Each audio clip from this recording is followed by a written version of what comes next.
Hola, ¿qué tal amigos y suscriptores de YouTube? Bienvenidos. Soy José Vladimir Rodríguez, más conocido en redes sociales como un tal José.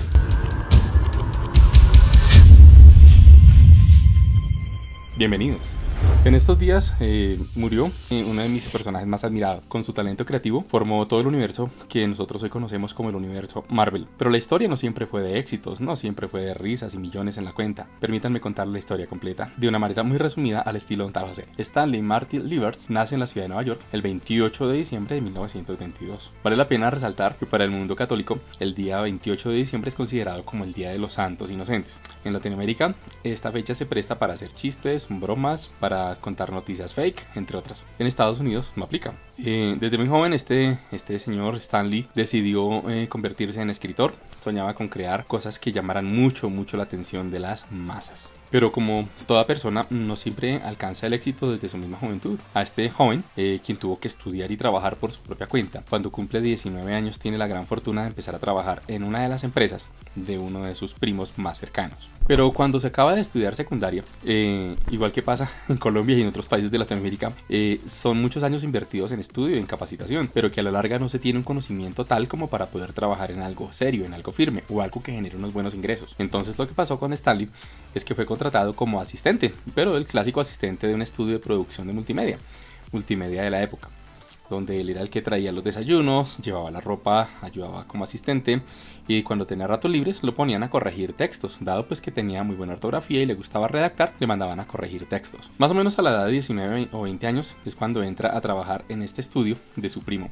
Este estudio era conocido como Timely Comics. En 1941, a la edad de 20 años, entra y forma parte de un equipo de trabajo con los escritores más famosos de la época, personas que hacían muchísimos cómics, personas que dibujaban muy bien, personas que ya tenían mucha trayectoria y que eran famosos en su campo, en el campo de los cómics. Y el primer trabajo que tiene Stanley como tal era colaborar con estos hombres, con estos personajes ya famosos, para hacer el guión y hacer los textos de El Capitán América capítulo número 3.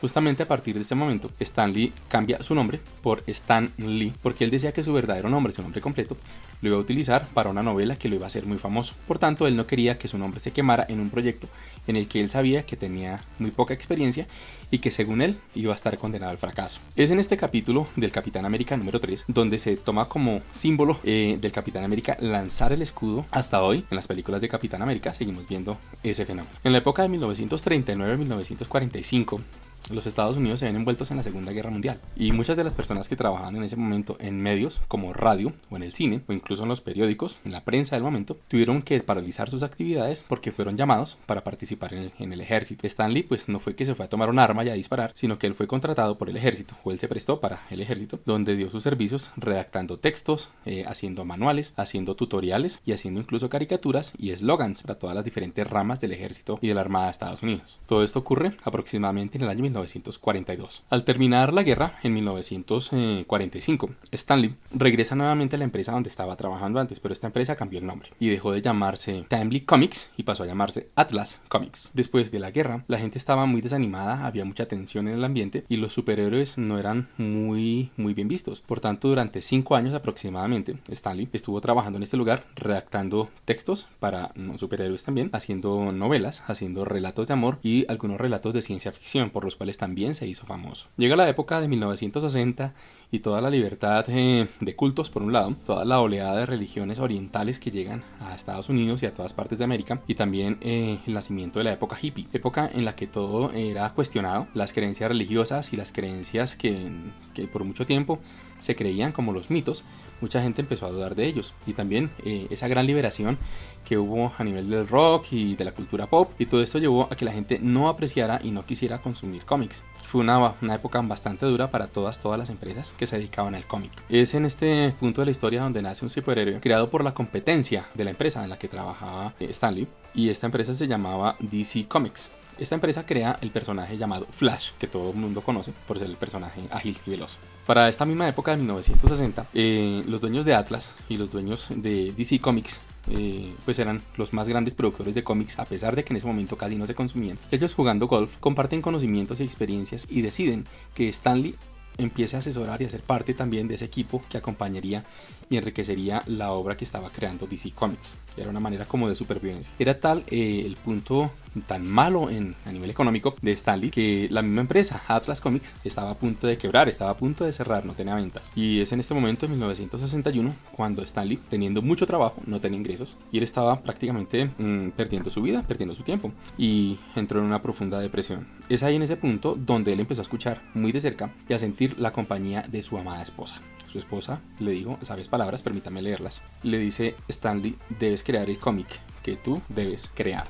el que siempre has soñado y el que nadie más va a crear. Es en este mismo año donde, a pesar de la problemática financiera, se sienta junto con otros colaboradores y escriben el guión y todos los bocetos, hacen todos los dibujos de los Cuatro Fantásticos. En ese mismo año hay un renacer y la empresa deja de llamarse Atlas Comics y se relanza nuevamente con un aire fresco de estos personajes, y es lo que hoy día conocemos como Marvel Comics. Pero ocurrió un problema.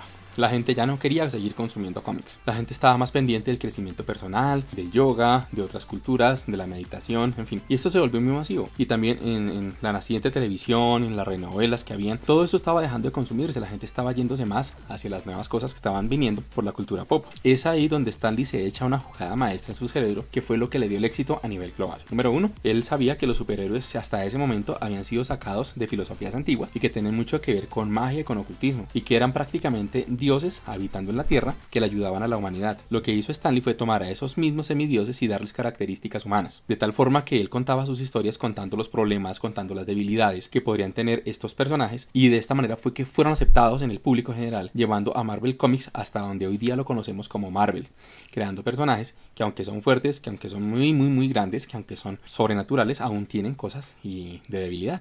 Y justamente esto hace parte en el mundo del marketing, que a pesar de tener gran poder o tener una gran imagen de poder, la gente le cree más a aquellas personas que se hacen más humanas, a aquellas personas que son como nosotros. Junto con el talento y junto con el crecimiento económico de Stan Lee, uno no está exento de tener pues haters y de tener seguidores negativos o personas que le dan dislike en el mundo de YouTube. Justamente allá hay una historia un tanto injusta con un gran personaje llamado Jack Kirby, quien también fue un excelente personaje creativo que ayudó muchísimo a la formación de los personajes y las historias que nosotros conocemos hoy día. En su momento no se le dio el tributo adecuado, dado que él simplemente fue una persona no tan notoria, no tan cálida como lo fue Stan Lee.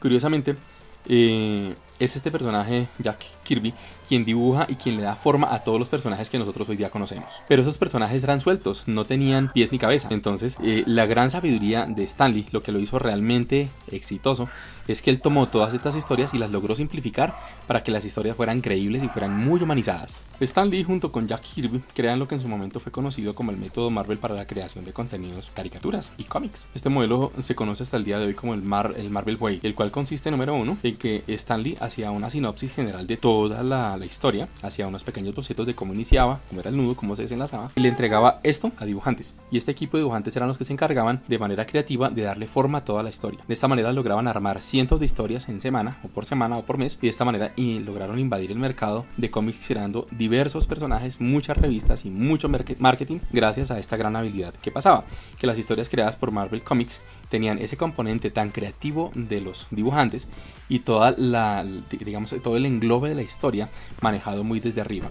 Es una técnica que no se utiliza mucho en Hollywood el día de hoy, pero que las pocas personas que lo han llevado a cabo les sigue funcionando. Algo parecido estaba pasando con Disney en un comienzo, donde Walt Disney hacía primero un dibujo, un boceto, y más o menos explicaba cómo era el final de sus historias, y un grupo de dibujantes se encargaban de enriquecer las escenas y los movimientos. Esto hace y permitió que Marvel tuvieran pues mucho éxito, mucha producción con bajo costo a gran escala. Y algo curioso que se encuentra dentro de los relatos de los investigadores de Stan Lee es que él tenía muy mala memoria. Por eso él recurría siempre a repetir la misma letra del nombre con el apellido de sus personajes, y en muchas ocasiones cometió errores. En un episodio le solía cambiar el apellido, pero era por físico olvido. Aquí hay algunos ejemplos: Richard, Peter Parker, Matt Murdock, Betty Brant. Algo que impacta muchísimo, que a mí personalmente me ha impactado, es que siempre en los escritos de esta época del 61 en adelante, en que colaboraba con prensa y con otros diarios, Stan Lee, es que él siempre al terminar sus escritos exponía la palabra Excelsior.